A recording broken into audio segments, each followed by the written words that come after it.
Hey guys, so after last episode, I had to get a new controller because the A button on my current one eroded after excessive use, and I burnt down Striaton Gym as a result of the gang war, but despite mostly no losses, my team looks like fucking trash. Which would be fine if the rest of the game was piss easy as it was in the previous episode, but let's just say it's a step up from arson against flammable forest critters. This is where the game picks up and becomes actually challenging. This isn't your typical ROM hack. Shit is hard. You have to forage for berries, dig around in the dust, and hold dear to everything that you own, because unlike in Renegade Platinum, Volt White is not forgiving if you make a stupid mistake, and there's no better evidence of that than what transpires in the Dreamyard. So after exiting the burning gym, some girl who I think is named Fentanyl wants me to head to her lab where she discusses how she wants me to go to the Dreamyard where I need to collect Dream Mist.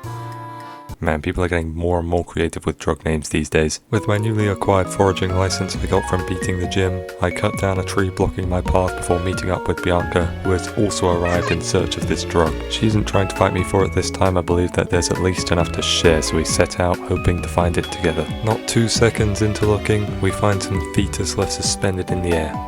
Jesus Christ, I thought the cultist shit in Sinner was bad. What the fuck kind of ritual was happening here? It tries to run away, but Bianca really wants that dream mist, so we pursue only to be met with the gingers from Akumala town. They ambush the fetus and start kicking it and begin to reveal their true motives. They're fucking Pokemon scalpers. I knew that I was justified in hating these people in a discriminatory manner. I immediately engage in battle with absolutely zero preparations at all. The battle goes pretty well. Half of my team got poisoned and put in critical condition, but it was never a serious battle by any means, so once that's over... okay, well I was healed, right?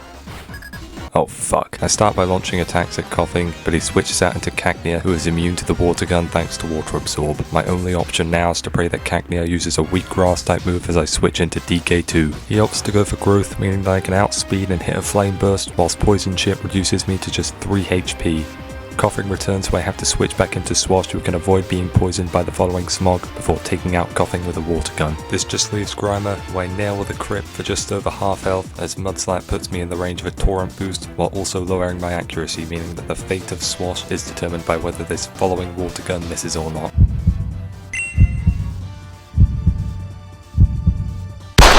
Well, this battle was the biggest wake-up call I've ever had and has shown me that spamming A is no longer a viable strategy as the run is almost ended by the second team Plasma Grunt of the game. At least Swash evolved afterwards. Even though the scalp was lost, they body block us from reaching the fetus who is now bleeding out on the ground, but somebody must have put some kind of hallucinogens in the air because we start tripping balls as the Republican from before starts teleporting everywhere. There are bugs underneath your skin. We gotta get the fuck out of here. It's soon revealed that a bigger fetus helped out the smaller one in a showing of how beautiful nature can be as animals seek to help out each other. Well, that was disturbing.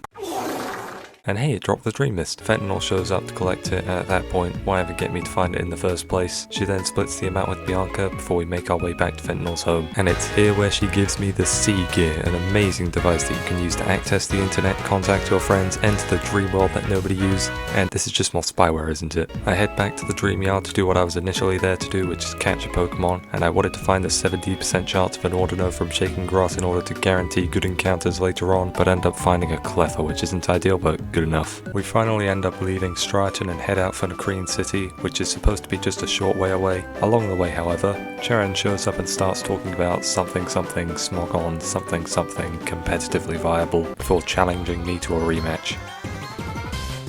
He leads with a Staravia that just didn't exist in the guide I was using, whilst I lead with the now fighting type Swash.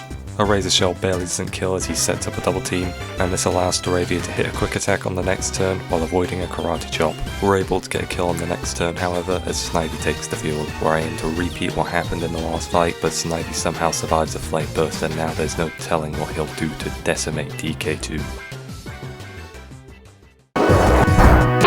The pencil sharpener is next, so we safely bring Swash back in, who is able to take a couple of rocks to the face before killing with 2 Razor Shells, thanks to Sturdy being functional in this generation. Pampor is last and it's very easy to defeat. I quite literally just forgot that they made dual part fighting type in this game, so I guess I need to get with the times. Futures now, old man. Pampor does die shortly afterwards, but a 220 base power surprise acrobatics is enough to make my seat far browner than what it was before I sat on it. Cheren is flabbergasted that his VGC team couldn't beat me despite me having the IQ of a special needs slowpoke, to which I respond with, get good. My victory is short-lived however as a ginger rushes past us, followed by Bianca, who has now formed a drug empire employing the entirety of the nearby preschool. She claims that she wanted to catch a shroomish for her business, but Team Plasma hoarded them all for themselves, and she offers to pay me handsomely with drug money to perform a hit on them. We end up finding them like 20 meters away in a nearby cave. You fucking idiots. Once we're done with these, we're gonna hold these shroomish in perfect condition for the next 20 years whilst their price inflates, and then sell them off for 10 billion% more than what we paid to catch them. Actually, the demand for shroomish in this economy is pretty low, to the point where prices are only estimated. Could you kill us already? Nah, I'm busy catching a Zubat. After catching Corona the Zubat, we finally engage in battle with the gingers, who lead with a D's nuts joke as I lead with DK2. Gulpin quickly dies to 2 flame bursts, but not before getting off a poison gas as Numal enters the field. I switch Swash in on a focus energy, which gives us a free kill before Hound Hour is brought in, doomed to follow the exact same fate. But because gingers are so hideously unattractive, they have evolved throughout the years to perform mitosis as a more sustainable means of reproduction. And so, we're challenged by 2 more Team Plasma Grunts, and I'm sticking with this reasoning because I have no other idea as to how they got here. Were they just waiting in this cave until some other grunts wound up here and needed help? I have no fucking clue. This time it's a double battle with Cheren. So long as Cheren isn't going to intentionally throw the fight, then we should be fine. He actually does pretty well until Pawniard shows up. But this thing shouldn't be a threat, so long as we don't trigger its Defiant ability. Cheren, you fucking moron. I'm then forced to cower behind Protect as both Pokemon double up on Roggenrola, who more than deserves it as he just uses another sand attack. I'm forced to kill Poochyena myself, which brings in Tentacool, who sets up Toxic Spikes, so I switch into Corona as Roggenrola dies, but Corona takes way too much from a scratch. It's only when I resort to Swash, who I wanted to avoid using due to risk of overleveling, that the battle starts going well. Pampor switches in with us, and a combination of Karate Chop and Acrobatics are more than enough to KO both opposing Pokemon, and finally win the battle, which clearly demonstrated that Cheren is an arsehole. We kill them and report back to Bianca, who pays me with a fishing rod as opposed to cash, and I'd argue if it wasn't for the fact that she now has an army of dangerously armed children at her side. So I walk back to Stratton, where I use the rod to catch a Slowpoke with Drizzle. Later along Route 3, I find a Budu in the dark green grass, and after I settled all my encounters here, I move on to Nakreen City. I still have an encounter outside of Pinwheel Forest, and I decide to risk the special grass as there's only a 20% chance for an Ordino and an 80% chance for one of the fire starters, half of which evolve into fighting types. I say half even though there's 5 because we end up running into Tepig, who would evolve into a fighting type, but his type is changed to Fire Ground in this game, despite keeping all of his fighting type moves, so he's in a bit of a grey area. Most of my party can then evolve into Pokemon that are more than capable of handling this gym, and so we make our way. What the fuck does this guy want? Hey, can we be friends, please? I can take you to the museum. They have some limited edition Funko Pops in there we can look at. I'm busy, fuck off. Not taking kindly to my very gentle decline, N engages in a battle with Drillbur and the bane of DK2's predecessor, meaning I have to take extreme caution. We kill the Drillbur with a single Razor Shell, but Bronzor survives a Flame Burst, causing my heart to skip a beat. Thankfully I'm only subjected to a weak extra sensory, and that marks the end of my struggles against N, as I have counters to pretty much all of his team, which earns me the victory. It came easy this time, but I'm watching you. He walks away into the nearby Burger King, meaning that the only thing standing in my way is the gym challenge. The only real challenge is understanding the American language, where they discuss measurements using anything but the metric system, and just about any word you can think of has had the letter Z shoved down its throat. Before that, we're given a tour of the gym, which also doubles as a museum.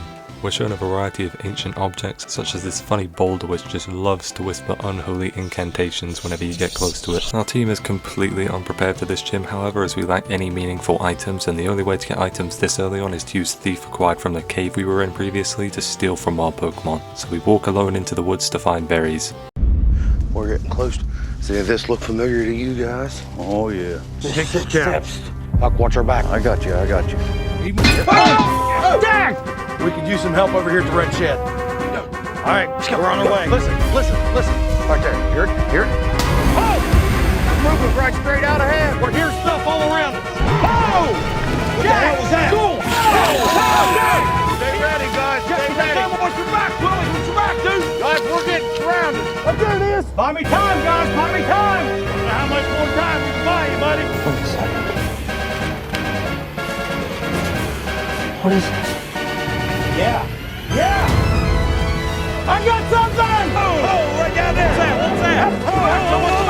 Right over there, too. Guys, we got something behind us. Go! What a fun time. After that, the gym leader Lenora is all that remains, with a team that is a significant step up from the fire hazard I faced in Striaton. The main thing to look out for is her Buffalat with its monstrous attack and retaliate, which is doubled on its first use after replacing a fainted Pokemon, and even further buffed by Stab and Helping Hand. That's a lot of damage. None of my Pokemon live in attack from this bitch bull, so I have to come up with a plan, and I think I've got it.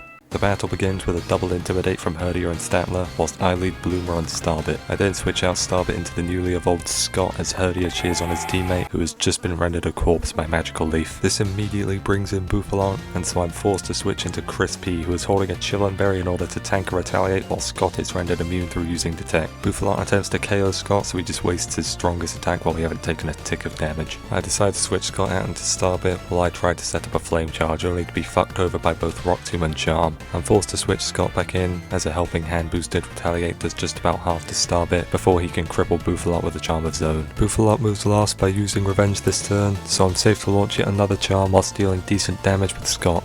At -4 attack, Buffalant's Revenge does barely over half the Scott, who heals with his held Citrus Berry. Another turn of the exact same thing and Buffalant becomes as strong as a 2-year-old with muscle deficiency. You think I'm joking, but his 120 base power super effective Revenge fails to kill Scott at 23 HP. I switch back into Chris P, and a minimize results in Buffalant missing his Retaliate, meaning that we're safe to kill a few turns later after locking Herdier into Helping Hand. Bibarel comes in next, and instead of going for the kill I try to play it safe by switching into Bloomer before trying to lock him into a setup move, but I outspeed, meaning that I fail to do anything as Starbit almost dies to Retaliate. I switch into Sloth and a couple turns of Magical Leaf, and Fodder's older brother joins him in the pits of hell.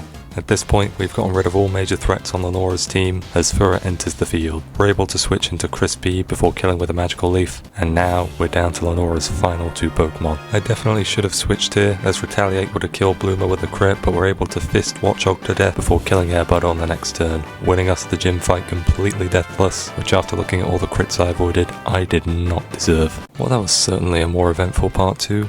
Truly a journey of discovery. Mainly discovering all the other buttons on my controller, and definitely shows off that this ROM hack is far more difficult than Renegade Platinum, and it only gets even more difficult going forward. But that's it from me, see ya.